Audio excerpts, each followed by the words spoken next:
வைர நெஞ்சம் வைர நெஞ்சம்.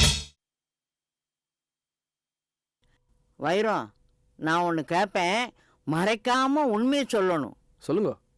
சக்தியை பற்றியும் ஜீவாவை பற்றியும் இல்லாதையும் பொல்லாதையும் உங்ககிட்ட சொன்னாங்களே, அது யாருன்னு சொல்லுங்க. நந்தினி தான்.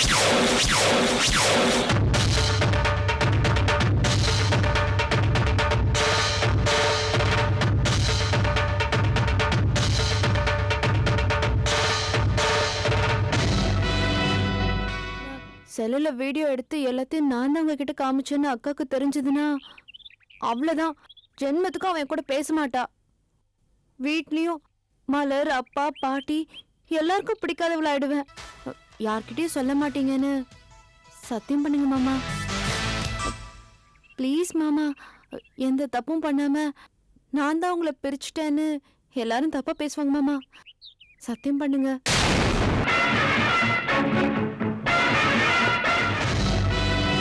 பாவம் நந்தினி, அவள் என்ன பண்ணுவோம்? நான் சொல்லி தானே மதன் பாபு பற்றின விஷயத்தெல்லாம் என்கிட்ட சொன்னா. என்ன மாதிரியே அவளுக்கும் ஒரு விவரமும் சரியா தெரியாது இல்லையோ. அவள் என்ன பண்ணுவோம்? அவளை மாட்டி விட்டுறக்கூடாது. என்ன மாப்பிள்ள நந்தினின்னு சொல்றீங்க? இந்த விஷயமெல்லாம் நந்தினி சொல்லல, எங்க வீட்டுல யார் யார் சொல்லி என் மனசை கலைச்சாங்கிறது நந்தினிக்கு தெரியும்னு சொல்ல வந்தேன்.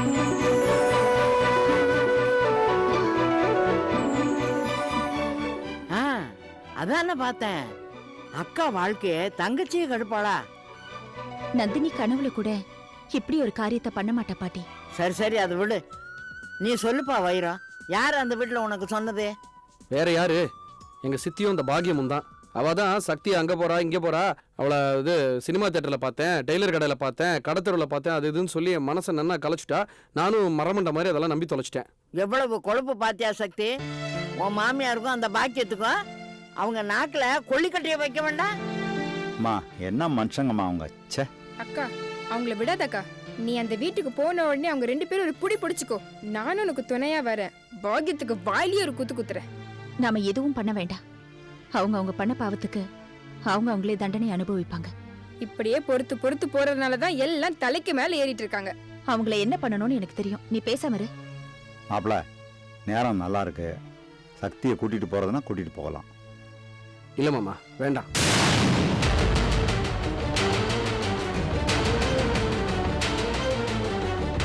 ஒரு முக்கியமான வேலை இருக்கு, அதை முடிச்சுட்டு வந்து நான் அழைச்சிட்டு போறேன். அதுக்காக யாரும் பயப்பட வேண்டாம். வேலையை முடிச்சுட்டு கண்டிப்பா வந்து சக்தியை நான் அழைச்சிட்டு போயிடுவேன். மாமா ஒரு நிமிஷம். அப்படி என்னங்க முக்கியமான வேலை? முடிச்சுட்டு வந்து நானே சொல்றேனே, நீ ரெடியாரு, நான் வந்து உன்னை அழைச்சிட்டு போறேன். போயிட்டு வரேன். மாமா, நேத்து மழையில பாக்கெட்ல இருந்த பணம் நனைஞ்சிருச்சு. நான் அயர்ன் பண்ணி எடுத்துட்டு வந்தேன். இந்தாங்க. ஓ, ரொம்ப தேங்க்ஸ் மலர், நல்ல வேலை கொடுத்த. இல்லனா பாதி தூரம் போயிட்டு ஆட்டோ கூட பைசா எல்லாம் திரும்பி வந்திருப்பேன். எதுக்கு இவ்ளோ பணம் வச்சிருக்கீங்க? நீ தானே சொல்லியிருக்க, வெளியில போகும்போது குறைஞ்சபட்சம் 1000 ரூபாயாவது பையில இருக்கணும், அப்பதான் பெட்ரோல் போடுறது மற்ற சின்ன சின்ன செலவுகளுக்கெல்லாம் வசதியா இருக்கும் அப்படின்னு மறந்து போயிட்டியா? சில சமயம் இந்த பொண்டாட்டிங்கிறது பெரிய இம்சை மலர். மாமா இல்ல தெரியாம சொல்லிட்டேன். நீ ரெடியாரு, நான் வந்து அழைச்சிட்டு போறேன். போயிட்டு வரேன். என்னம்மா முக்கியமான வேலைன்னு சொல்லிட்டு போறாரு? அதான் எனக்கும் தெரியலப்பா.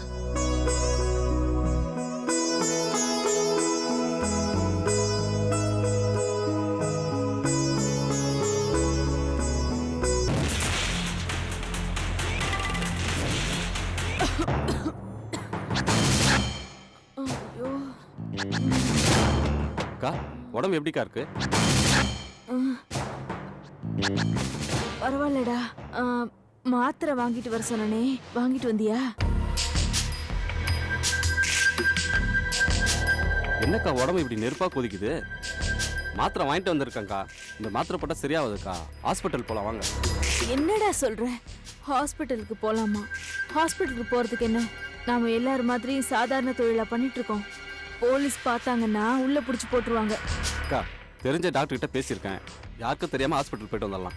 எப்படி சுறுசுறுப்பா இருப்ப நீ? உன்னை இப்படி பார்க்கறதுக்கு ரொம்ப சங்கடமா இருக்குக்கா. ஹாஸ்பிட்டலுக்கா? ஹாஸ்பிட்டல் எங்கடா இருக்கு? இங்கதான்க்கா, சைதாப்பேட்டை மார்க்கெட் பக்கத்துல. வாக்கா, நானும் வரேன். 2 பேரும் யார் கண்ணிலே படாம போயிட்டு வந்துடலாம்க்கா. ஐயோ, நீ வேற நிலைமை தெரியாம பேசாத. சைதாப்பேட்டை மார்க்கெட் பக்கத்துல அரசியல் மீட்டிங் போயிட்டு இருக்கு. அங்க போலீஸ் ஃபுல் செக்யூரிட்டில இருக்காங்க. பௌர்ணமி வேற நெருங்கிக்கிட்டே இருக்கு. போலீஸ் சுத்திக்கிட்டே இருப்பாங்க. நீ வேண்டாம், நான் மட்டும் போயிட்டு வரேன். அக்கா உடம்பு வேற முடியல, ஜாக்கிரதையா போயிட்டு வாக்கா. இத்தனை நாளா பிடிக்க முடியாத போலீஸா இப்ப புதுசா பிடிக்க போது. இந்த பவானிய பிடிக்க ஒருத்தன் புதுசா பிறந்து வரணும்.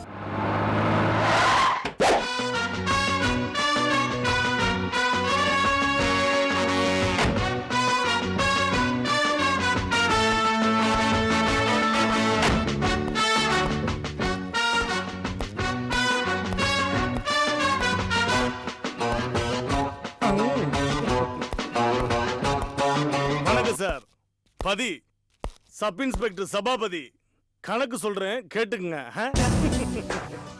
தமிழ்நாட்டில் இருக்கிற மொத்த போலீஸ் ஸ்டேஷன்ல தொப்பி போட்டு வேலை பார்க்கறவன் 1973, தொப்பி இல்லாம வேலை பார்க்கறவன் 850 பேரு. இவ்வளவு ஏன் சார்?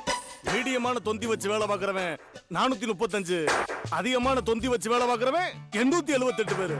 கட்டுக்கோப்பான உடம்போட வேலை பார்க்கறவன் 355. இத்தனை பேர் இருக்கும்போது என்ன இந்த ஸ்டேஷன்ல டிரான்ஸ்ஃபர் பண்ணதுக்கு ஒரு ராயல் சல்யூட் சார். என்னையா டிரான்ஸ்ஃபர் ஆகி வந்ததும் வராதுமா என்னென்னமோ புலம்பிக்கிட்டு இருக்க? ஆமா, விஜயகாந்த் வாய்ஸ்ல பேசினா நீ என்ன கேப்டன் அனுப்பா? அப்படி இல்ல சார், முதல் நாள் டியூட்டிக்கு வர்றேன், ஒரு வித்தியாசமான என்ட்ரியா இருக்கட்டும்னு தான். ஆனா நான் கடமையுள்ள போலீஸ் அதிகாரி சார். உங்க கடமையை டியூட்டில காட்டுங்க.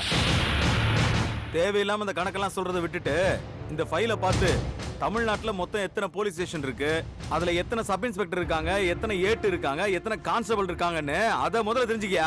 அந்த கணக்கெல்லாம் எனக்கு ஏற்கனவே தெரியும் சார். நான் சொன்னதெல்லாம் வெளிவராத தகவல் சார். ஒரு அதிகாரி டிபார்ட்மெண்ட்டை பத்தி தெரிஞ்சுக்கிறத விட அக்யூஸ்ட பத்தி தான் சார் நிறைய தெரிஞ்சுக்கணும். யோ, முதல்ல உன் சொந்த குரல்ல பேச போறியா இல்லையா? Sorry sir. உன்னை பத்தி நிறைய கேள்விப்பட்டிருக்கேன், ரொம்ப நேர்மையானவர்னு ரெக்கார்டு சொல்லுதே. Thanks sir.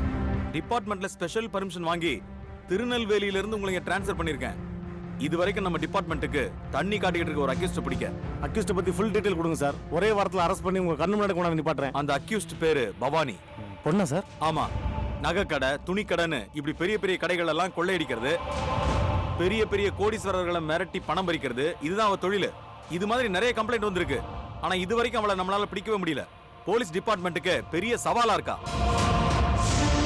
சென்னையில இருக்க எல்லா போலீஸ்காரங்களையும் அவளுக்கு நல்லா அடையாளம் தெரியும். தூரமா புள்ளி மாதிரி எங்களை பார்த்தா கூட காத்தா மறைஞ்சிருவா. அதனால புது ஆள் வேணும்னு நெல்லையில இருந்து உங்களை நான் இங்க வர வச்சேன். பவானியை பத்தின முழு விவரமும் இந்த ஃபைல்ல இருக்கு. பவானி சைதாப்பேட்டை ஏரியால தான் சுத்திக்கிட்டு இருக்கிறதா நமக்கு தகவல் வந்திருக்கு. அதனால நீங்க சைதாப்பேட்டை ஏரியாவை கண்காணிங்க. Okay sir. அப்புறம் நீங்க வந்து யூனிஃபார்ம்ல போகாதீங்க, மஃப்டில போங்க. Okay sir. சீக்கிரமா பவானியை பிடிச்சு ஒரு நல்ல தகவலோட உங்களை வந்து பாக்குறேன் சார். Very good. உங்களுக்கு எந்த நேரத்துல எந்த உதவி வேணாலும் என்ன காண்டாக்ட் பண்ணுங்க, நான் செஞ்சு தரேன். Thank you sir. ம், சார், என் மனசுல பட்டது ஒன்று சொல்லலாமா? தாராளமா சொல்லுங்க. என் இனிய தமிழ் மகனே, ஒரு பக்கம் பார்த்தா நான் அறிமுகப்படுத்தின நெப்போலியன் மாதிரியே இருக்கையா. நீ ஏன் அந்த சினிமாலாம் நடிக்க கூடாது? அருமையா இருக்கையா. வாயா வாயா, ஸ்டார்ட் கேமரா. அடையா நீ வேற.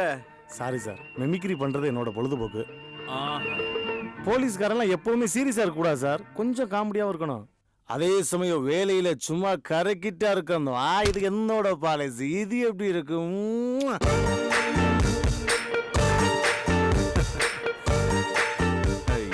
இந்த காலத்துல இப்படி ஒரு போலீஸ்காரன். பார்த்து போயா, காமெடி பண்ணிட்டே தெரியாத. இங்க தானே செல்போன் வச்சிருந்தேன். ச்சே, இந்த வீட்ல ஒரு செல்போன் கூட வைக்க முடியாது. ச்சே, காணுமே. பாட்டி, பாட்டி.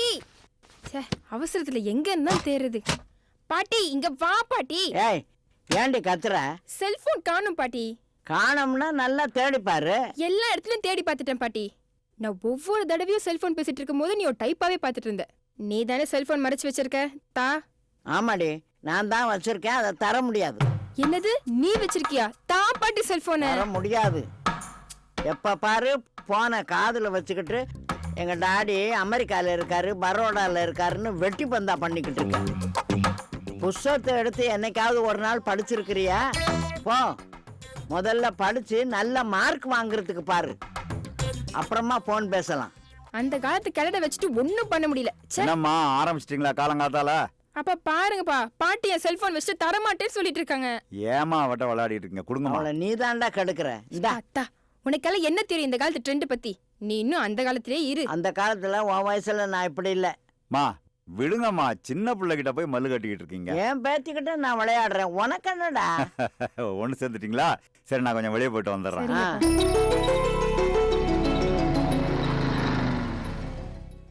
வாங்க சார். என்ன சுந்தரம், என்ன ஞாபகம் இருக்கா உங்களுக்கு? இந்த வீட்டோட ஹவுஸ் ஓனர் 3 மாசமா நீங்க வாடகை கொடுக்கல. போன வாரமே கொண்டு வந்து தரேன், நீங்க ஆளே காணுமே. உள்ள என் பொண்ணு இருக்கா, அவ காதல விழுந்திருப்பது. கொஞ்சம் மெதுவா பேசுங்க சார். யார் இருந்தா எனக்கு என்னங்க? வாடகை பணம் இருக்கா இல்லையா? கொஞ்சம் அப்படி வாங்க. இது ஏன் வீடியா? நீ குடியிருக்க, விட்டா கழுத்தை பிடிச்சி வெளியே தள்ளிடுவோம் போல சார், சார், இருக்க. அப்படிலாம் எடுத்துக்காதீங்க சார். என் பொண்ணு சக்தி இருக்கா, அவ காதல விழுந்துடக்கூடாது, அதுக்காக தான். இப்ப வாடகை பணம் இருக்கா இல்லையா? ஒரு 3 நாள் டைம் கொடுங்க, நான் எப்படியாவது ஏற்பாடு பண்ணி தரேன். கொஞ்சம் பொறுத்துக்கங்களேன். எவ்வளவு நாளுமா பொறுக்கிறது? வாடகை கொடுத்து 3 மாசம் ஆச்சு.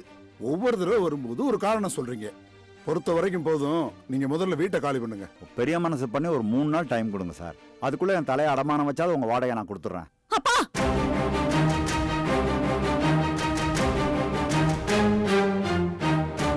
சக்தி ஒண்ணும் இல்லம்மா, வீட்டுக்காரர் வந்திருந்தாரு, பேசிக்கிட்டு இருந்தோம். ஏன் சுந்தரம் சமாளிக்கிறீங்க? உண்மையை சொல்ல வேண்டியதானே? ஆமா சக்தி, 3 மாசமா வாடகை பணம் கொடுக்கல.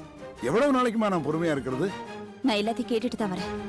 அதுக்காக வார்த்தையை விடாதீங்க. நாளை பின்ன முகத்தை பார்த்து பேசணும்ல. இத பாருமா, அதுக்காக உங்ககிட்ட வீட்டு வாடகையை கேட்டு பொறுமையா நடையா நடக்க சொல்றியா? இந்நேரம் கம்ப்யூட்டர்ல வேலை செய்யற பையன்களுக்கு வாடகை கொடுத்தா கூட உங்களை விட 3 மடங்கு வாடகை கொடுத்துருப்பாங்க. 40,000 50,000 சம்பாதிக்கிறாங்க, அவங்க கொடுப்பாங்க சார். எங்களை மாதிரி இல்லாதப்பட்டவங்களுக்கு தான் சார் பிரச்சனை. இந்த ஏரியால வீட்டு வாடகை அதிகமானதும் உங்களை மாதிரி ஹவுஸ் ஓனர் இப்படி எல்லாம் பேச வைக்கிறது அந்த மாதிரி ஆட்கள் தானே. உங்ககிட்ட தத்துவ விளக்கம் எல்லாம் கேட்கல. வாடகை இருக்கா இல்லையா? இவ்வளவு நாள் பொறுத்துக்கிட்டீங்களே சார், எனக்காக 2 நாள் பொறுத்துக்கோங்க. 2 நாள்ல நீயா பணத்தை கொண்டு வந்து கொடுத்துரு. போயிட்டு வாங்க.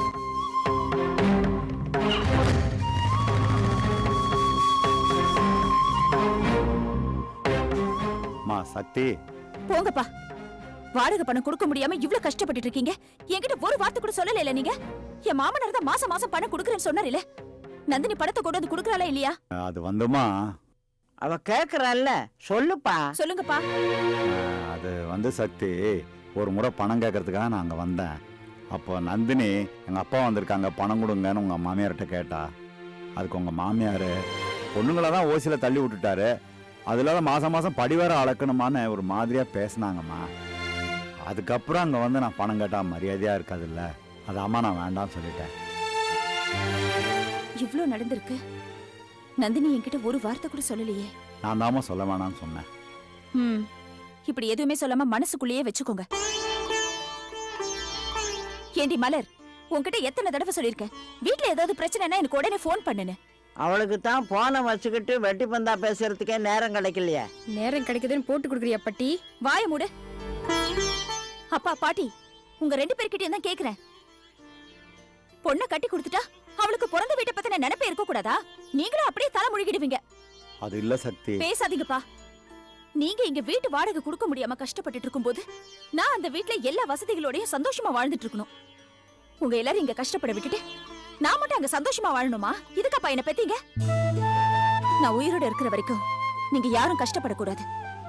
வீட்டு ஓனர் கிட்ட சொன்ன மாதிரி இன்னும் 2 நாள்ல நான் பணத்தை கொடுக்கறேன். இனிமே மாசம் மாசம் உங்களுக்கு சேர வேண்டிய பணம் உங்க கைக்கு வந்து சேர்ந்துரும்பா. அம்மா சக்தி வேண்டாம்மா, மறுபடியும் உங்க மாமியார்கிட்ட போய் சண்டை போட வேண்டாம்மா.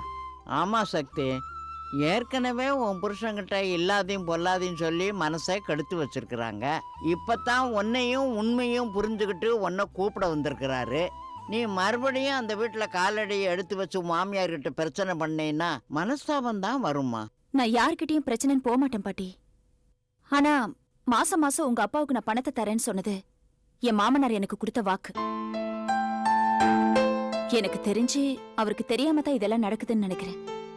என்ன பண்ணணும்னு எனக்கு தெரியும் பாட்டி. நான் இருக்கிற வரைக்கும் உங்களை கஷ்டப்பட விட மாட்டேன்.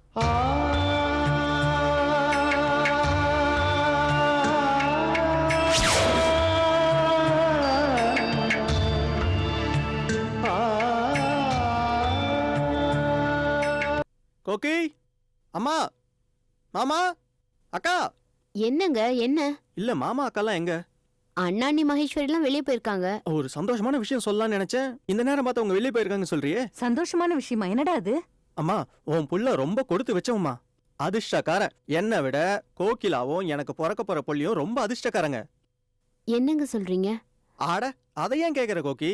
என் கம்பெனி ஓனர்ல அவர் கல்யாணமே பண்ணிக்கல, வாரிசும் கிடையாது. இன்னைக்கு என்ன கூப்பிட்டு அவரோட வாரிசாக்கிட்டாரு. அவரோட மொத்த சொத்தையும் என் பேர்ல எழுதி வச்சுட்டாரு. இன்னில இருந்து நான் கோடீஸ்வரன். உண்மையாவாடா சொல்ற? ஆமாமா, என்னாலயே அதை நம்ப முடியல. எப்படிடா? கோகிலா, எனக்கு ஒண்ணுமே புரியல. என்ன ஓகே, சந்தோஷத்துல பேச்சு வராம அப்படியே கண் கலங்கி நின்னுட்ட? அது இல்லங்க, அது வந்து இரு இரு இரு.